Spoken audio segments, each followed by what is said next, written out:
Kisah kerajaan Israel dan Yehuda yang terpecah antara sejarah, iman, dan nubuat. Pada abad ke-10 sebelum Masehi, sebuah peristiwa besar mengguncang kerajaan bersatu yang pernah dipimpin oleh Raja Daud dan putranya, Salomo. Setelah Salomo wafat sekitar tahun 931 sebelum Masehi, persatuan itu pecah menjadi dua kerajaan yang berbeda, yaitu kerajaan Israel yang berada di utara dan kerajaan Yehuda yang berada di selatan. Alkitab, khususnya para penulis Deuteronomistik, menafsirkan perpecahan ini sebagai hukum ilahi atas penyembahan berhala Salomo.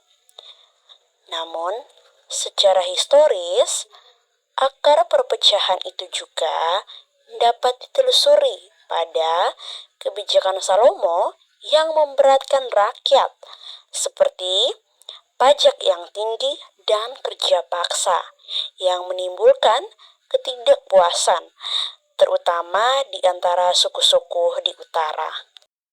Setelah kematian Salomo, Rehabeam putranya naik di takhta di Yehuda. Namun ketika rakyat meminta keringanan beban, ia menolak dengan sombong. Akibatnya, 10 suku utara memberontak dan mengangkat Yerobeam sebagai raja mereka.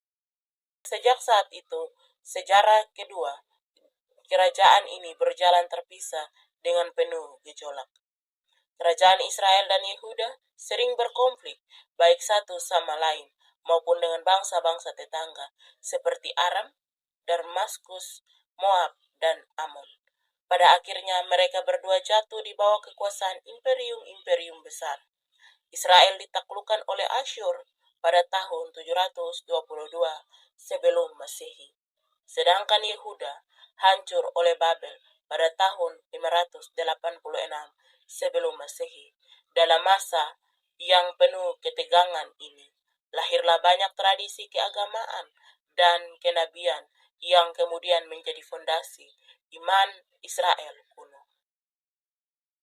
Meskipun kitab Raja-Raja memberikan narasi utama mengenai periode ini, bukti-bukti arkeologis dan prasasti non-Alkitabiah juga mendukung kisah tersebut. Contohnya prasasti Karnak dari Mesir mencatat kampanye militer Firaun Shishak yang menaklukkan banyak kota di wilayah Israel dan Yehuda lebih luas dari yang diceritakan Alkitab. Ada pula prasasti Moab Mesah dan prasasti Teldan yang menyebut Wangsa Daud menjadi bukti eksternal tentang keberadaan dinasti Daud dan konflik antar kerajaan tersebut.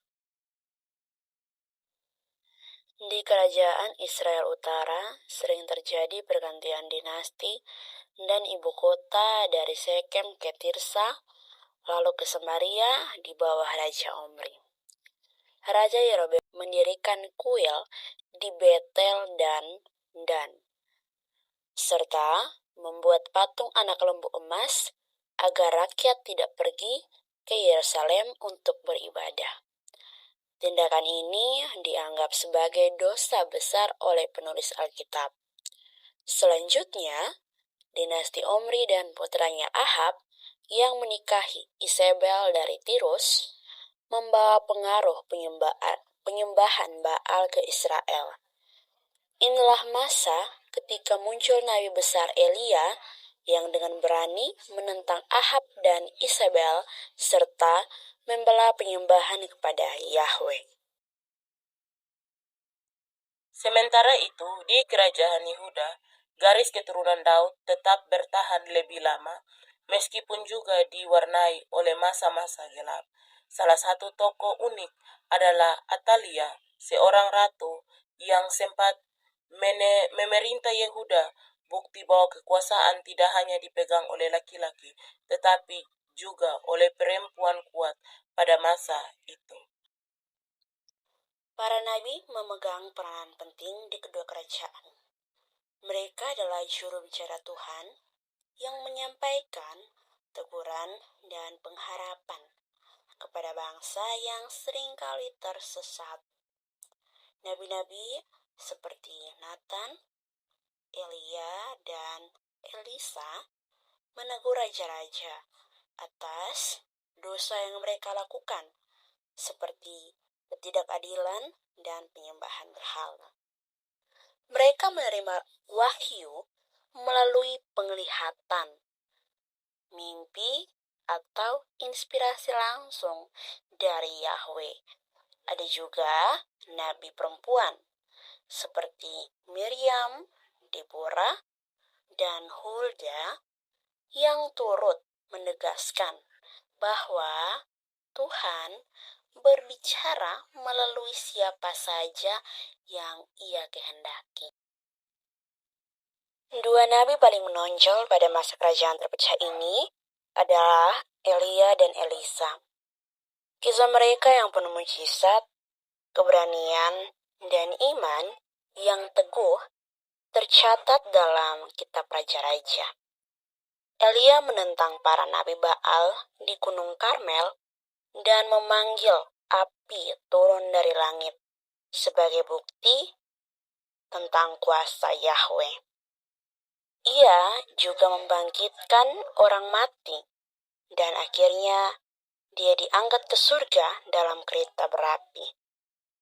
Muridnya, yaitu Elisa, melanjutkan pelayanannya dengan melakukan banyak mujizat seperti membelah sungai Yordan, menyembuhkan penyakit kusta, dan mengurapi Yehu sebagai raja baru atas Israel.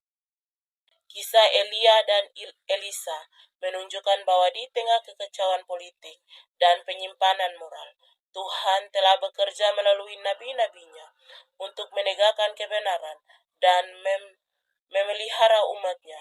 Elia bahkan kemudian dianggap sebagai tokoh yang akan kembali sebelum kedatangan Mesias.